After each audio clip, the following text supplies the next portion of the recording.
आरा शहर के आनंद नगर तिवारी हाता में चल रहे श्रीमद् भागवत कथा में हजारों श्रद्धालुओं की हर रोज भीड़ उमड़ रही है। वजह एक ही है, वृंदावन से पधारे जगत गुरु स्वामी अनंताचार्य जी महाराज के मुखारबिंद से निकल रहे प्रवचन को सुनने के लिए शहर ही नहीं बल्कि भोजपुर जिले के कोने कोने से लोग यहाँ पहुँच रहे हैं और हर रोज़ एक तरह से कहें तो श्रद्धालु भक्तों का हुजूम उमड़ पड़ा है। आज हम मौजूद हैं, हमारे साथ महाराज जी मौजूद है। कई विषयों पर बातचीत करेंगे। जिस तरह से एक तरफ अगर बात करें देश की, तो जिस तरह से जुआओं का भटकाव धर्म से हो रहा है उस पर भी बातचीत करेंगे। भागवत कथा की भी बातचीत करेंगे। महाराज जी हमारे साथ मौजूद हैं और हम इस बातचीत की शुरुआत करते हैं। सबसे पहले महाराज जी, इस भागवत कथा में जो लोगों की भीड़ उमड़ रही है उसको देख करके ये लग रहा है कि साक्षात भगवान कृष्ण यहाँ पहुँच गए हैं इस धरती पर। जहाँ पर श्रीमद् भागवत की कथा होती है वहाँ प्रत्यक्ष रूप से भगवान श्री कृष्ण आते ही हैं और रहते ही हैं। वह क्षेत्र साक्षात ब्रज क्षेत्र हो जाता है। यहाँ तो वृंदावनमय क्षेत्र हो जाता है, राधे राधे मय सब लोग हो जाते हैं।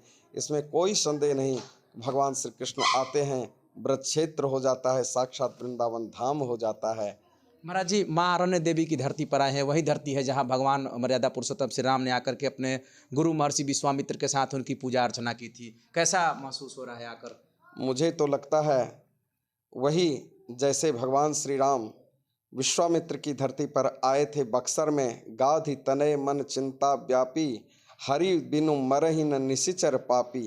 तो ऐसे ऐसे अगर धार्मिक आयोजन हुए तो जितने पापी तापी संतापी और समाज को तोड़ने वाले काल नेमी हैं, वैसे को भगवान धर्म के ध्वनि से, धर्म के ध्वनि रूपी बाण से मारीच के जैसे समाज से और राष्ट्र से उठा करके फेंक देंगे और देश पवित्र हो जाएगा, शुद्ध हो जाएगा, शांत हो जाएगा और देश वही राम का राज्य देश में होगा, शांति का राज्य होगा, क्रांति का राज्य होगा और धार्मिक लोगों में धार्मिक भावना का उन्नति होगी, धार्मिक भावना की उन्नति होगी, धार्मिक भाव जगेगा। महाराज श्री, जिस तरह से धर्म से जुड़ाव हट रहा है जुआओं का, आजकल की जो जुआ पीढ़ी है, वर्तमान पीढ़ी, उनको धर्म की शिक्षा नहीं दी जा रही है, उनका धर्म से भटकाव हो रहा है और गलत रास्ते पर जा रहे हैं, उनके लिए क्या संदेश है?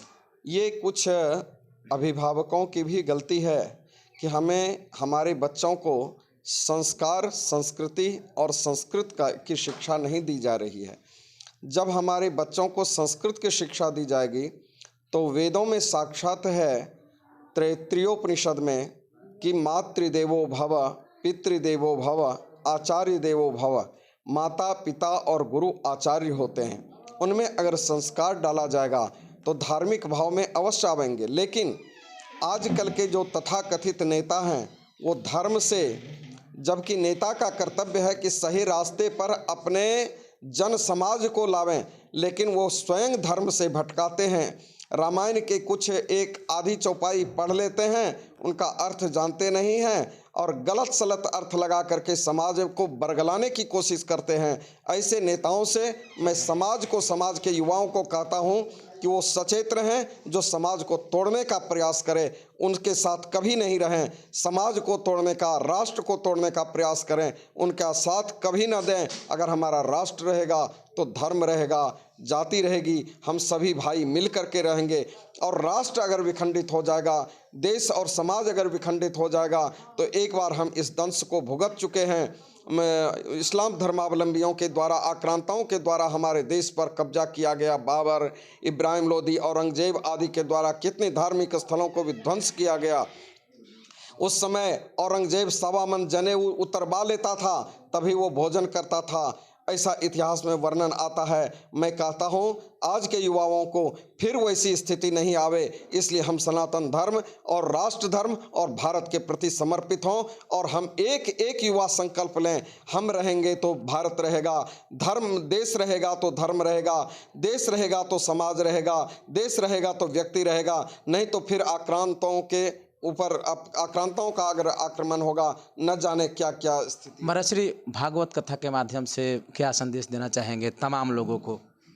भागवत कथा के माध्यम से यही कहेंगे, आज अंतिम श्रीमद् भागवत की कथा विश्राम ले रही है। मैं यही कहूँगा संत होने के नाते कि सर्वे भवन्तु सुखिनः, सर्वे सन्तु निरामयाः, सर्वे भद्राणि पश्यन्तु, माँ कश्चित् दुख भाग भवेत्। सभी सुखी रहें, सभी निरोग रहें, सभी किसी भी विपरीत परिस्थिति में न पड़ें, सभी दुख में न पड़ें, सभी सुखी रहें, सभी उन्नति करें। यही मैं सबों को आशीर्वाद देता हूँ, सबों को मंगलानुशासन करता हूँ। बिल्कुल, तो सुना आपने कि भागवत कथा से एक अलग अनुभूति मनुष्य को होती है और महाराज श्री के इस प्रवचन को सुनने के लिए हजारों की संख्या में हर रोज़ लोग पहुंच रहे थे और आज इस कथा को विश्राम दिया जाएगा। तो आज हमको दीजिए इजाज़त, कल किसी और मुद्दे के साथ आपके सामने हाजिर होंगे। तब तक के लिए नमस्कार।